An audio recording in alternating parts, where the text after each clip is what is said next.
Hey, what's up, everyone? My name's Lionel. I'm your host for LT Productions, and you are watching I Watch You Watch. We're covering the real Housewives of Salt Lake City, Season 5, Episode 14, I believe. I appreciate everyone for coming to my channel. Thank you, thank you, thank you. I have reached a milestone on this channel, and I have gotten up to 2,000 subscribers on this new channel.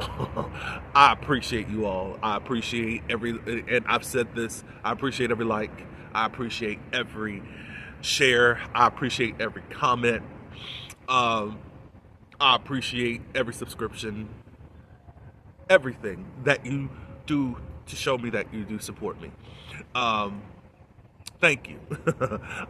If you will be so kind, please like this video, and you can subscribe if you are new here, and you can leave your comments below. So let's get into this episode. All right, so I'm in a little emotional state right now. Not from this episode per se, but I'm kind of like, there's things personally, so I'm kind of like doing this review, and I'm So please, if you notice anything, just know that I got some emotional stuff that I've been dealing with. I'm good though, but it's just like, I don't want y'all to think something weird how I'm talking or whatever. I think the first 10 minutes or so of the episode, not much was going on. They were having an activity where they were on a yacht that Lisa did get for them. And Brownwood had everyone doing these, like, I don't know if they were like runway dances or things of that nature, I think. But anyways, they were doing this like catwalk thing or whatever. It was cool. The ladies got together to sit down. This is from what I remember. I should have wrote some stuff down, unfortunately. Brittany starts talking about, hey, last night I just didn't really feel supported from you guys. And they're like, what?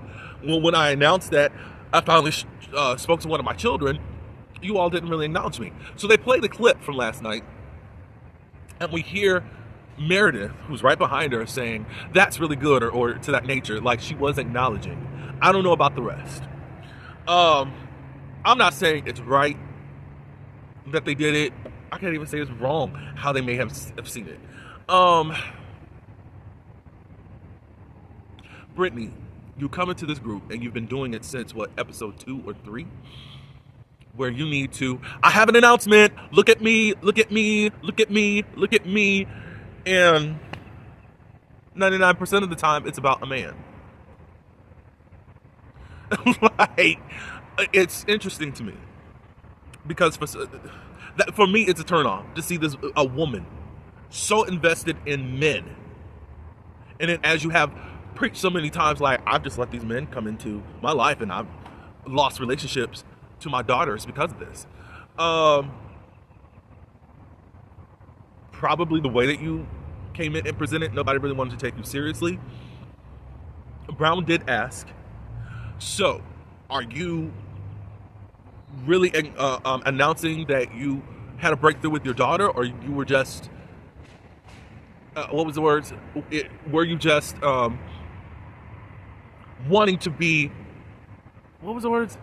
Or you just like being the one to announce something that you're doing something, like you wanted that attention? Not that you were really excited about your daughter contacting you, but you just really wanted to be amongst the group because you felt good that you could make an announcement. I got that too, because it's like that's been your shallow approach, and that's why people don't really take you seriously and all of that. Brittany, I just don't feel like from you that people can respect you or take you serious, and it's how you have presented yourself thus far. Like, again, I don't respect you because of what you did to your daughters and how you consistently chase after a man. You don't even say, you don't even act like it's a burden to you that you don't get to speak to your daughters. You haven't even mentioned, like, oh, I'm trying to get back in a relationship with them, but all you said, my daughters don't speak to me because da da da da da da. And it's like, okay, so I did feel like this. It felt like how editing was trying to chop things up. It was like, okay, Brownwood, I'm taking over, and now it's my time for you to hear me in this group, because the cut was kind of crazy. So after Brittany said what she said, and now Brittany did say, that you're being mean and you're a bitch to Brown. Brown then cuts to Lisa and says, you don't have anything to say? Basically, she wanted Lisa to take up for her. And Lisa's like, why do I have to take up for you for everything that I'm not even in? Like, I think at that moment, Lisa didn't have to. Still, Brown, when you started that. Brown, when you do take digs at her, at Brittany specifically, I think that there's other times that Lisa can speak up for you. I can't necessarily agree. So at this point, Brown would start spilling out everything about how she feels. And now a lot makes sense as to how she is in this group.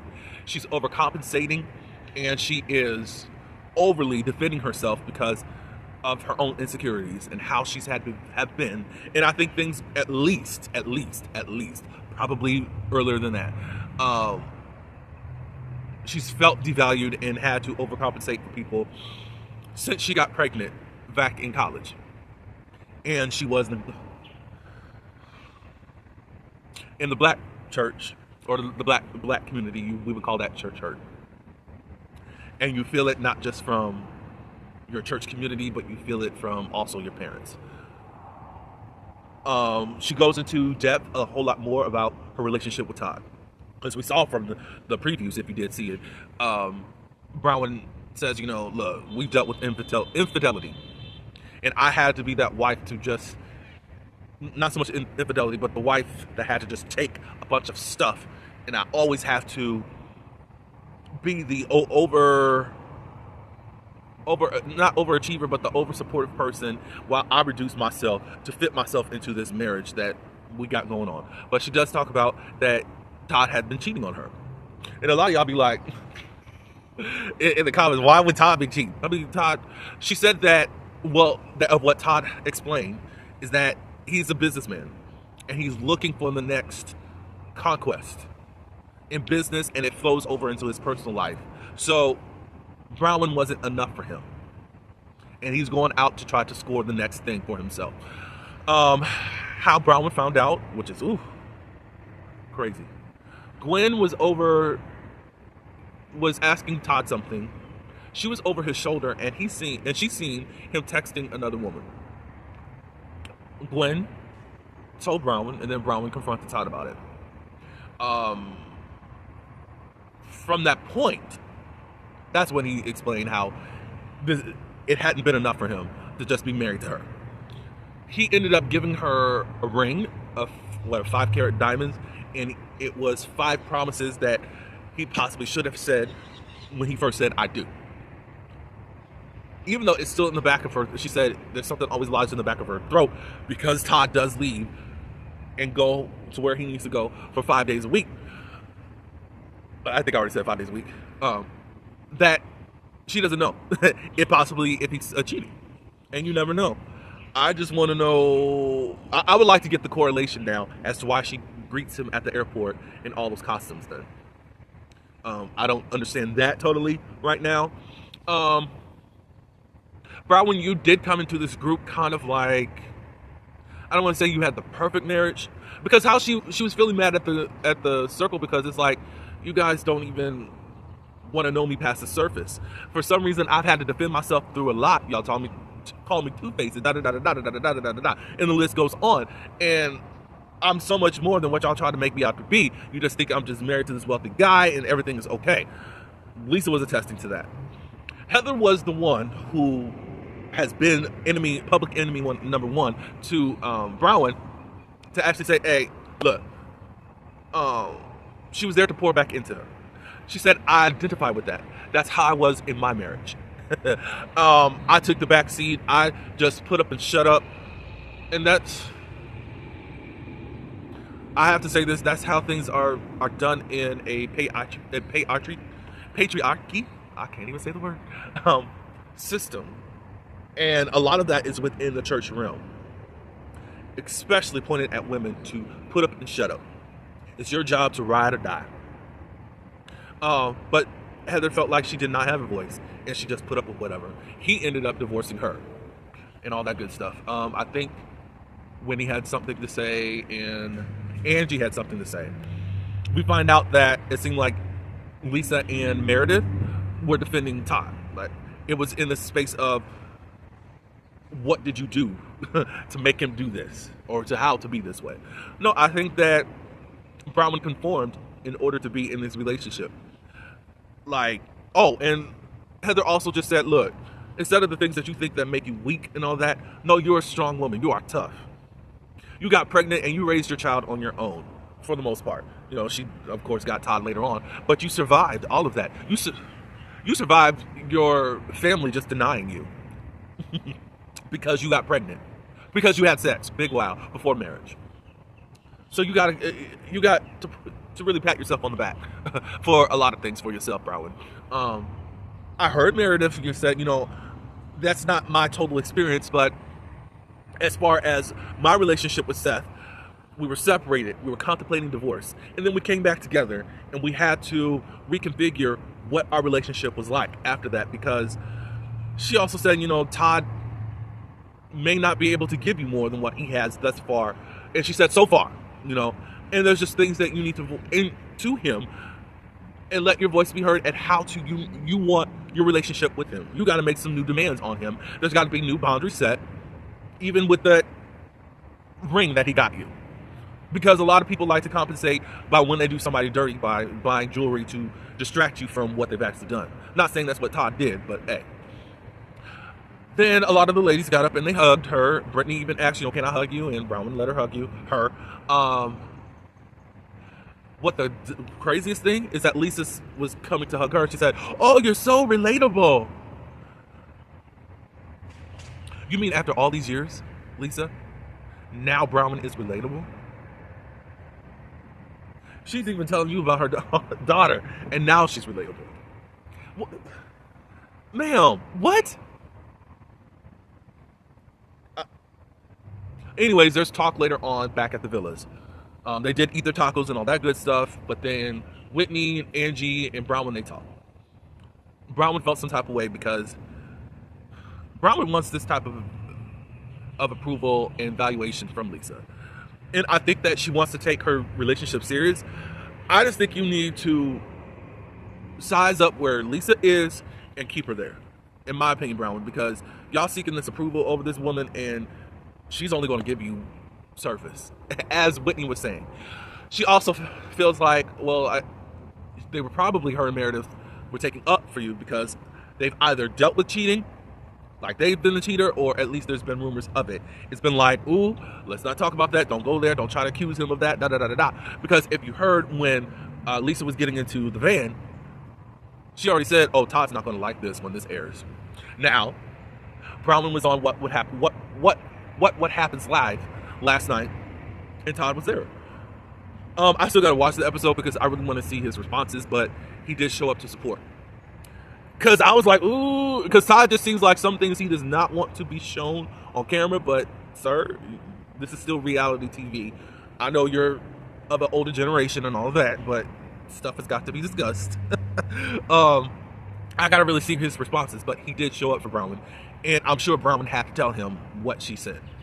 So it feels like Lisa, possibly Meredith, are a part of patriotism, where you kind of just have this male worship. Later on that day, Miss Mary has arrived. There are just certain key things that make me cry these days. We get a little flashback as to what was taking Mary so long to get to Puerto Vallarta. She took her son, Robert Jr., to a facility. It's out of state for rehab. Before that they were gone, they did this like hand signature thing of we're locked in. I don't know why I started to cry right there, but I did. It was just like, dang. But she said that at this point, Robert's at the place of wanting to be clean just as much as she does. So she's happy and all that. So she gets there. I don't know, whoever the guy is that wants to give champagne and all that, or wine or whatever. She said, not to be rude, but I gotta use the bathroom. Blah, blah, blah, blah. She gets upstairs. She sees Lisa, Brittany, and Meredith. Did they talk about anything? I can't remember. Because this is where Meredith was talking about how she was feeling while she was on the boat. It wasn't so much a seasickness, but she had a headache and something else was wrong with her. But since she got back, she felt fine. Sounded like you just needed something in your tummy, in my opinion, Meredith. Mary goes to her room. She loves it. She sees Heather, and Heather was like, Mary! I said, oh, is that how y'all relationship is? Because I didn't know. But good for y'all. So they hug. Then she finally sees Angie. It was just like, friend, where have you been? It was just kind of that moment between them. There was an emotion. There was a gladness to see each other. Mary said, we've connected in a way.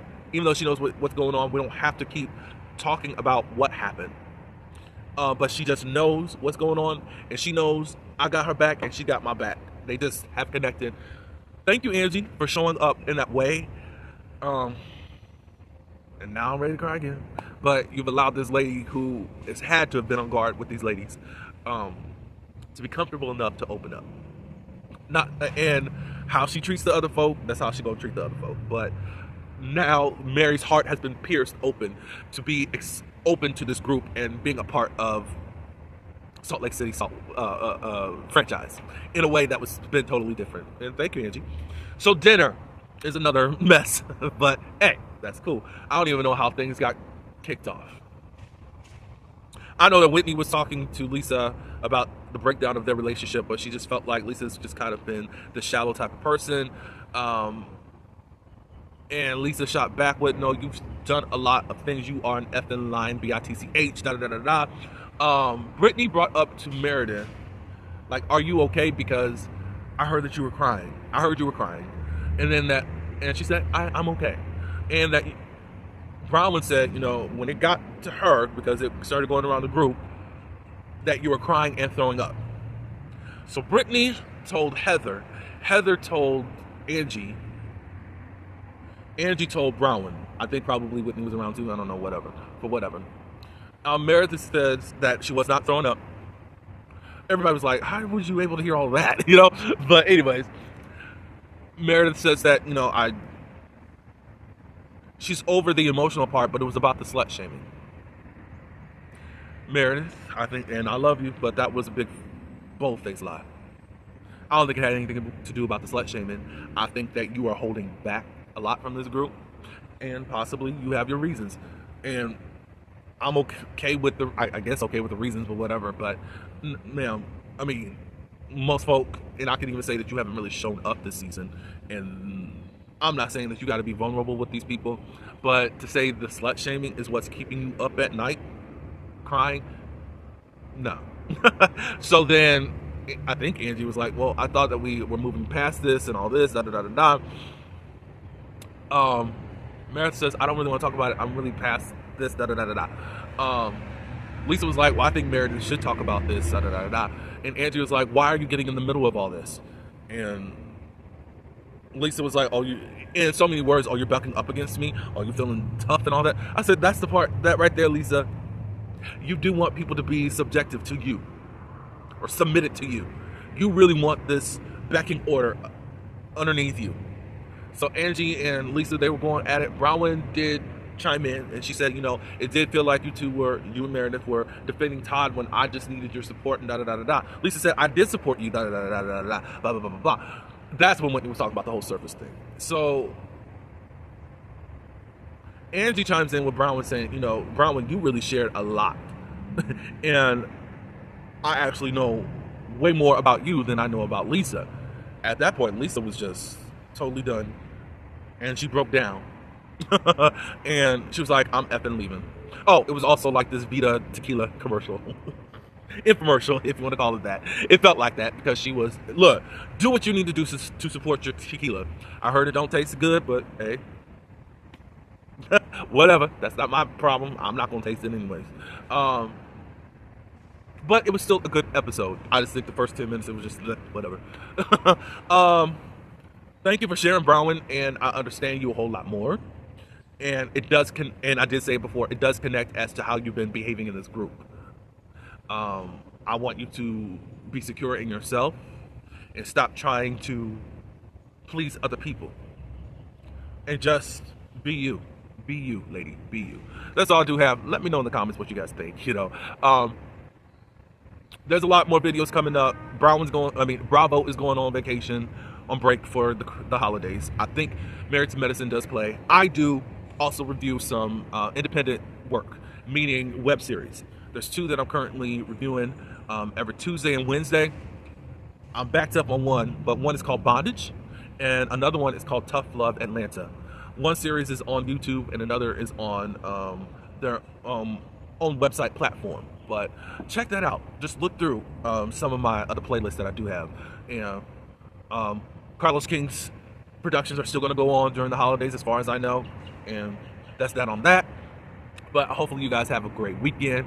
Happy holidays if this is the last time that I hear from you until the new year. And thank you for a great 2024 here. Thank you for the hills and the valleys. You guys have been there for me. Until the next video, peace.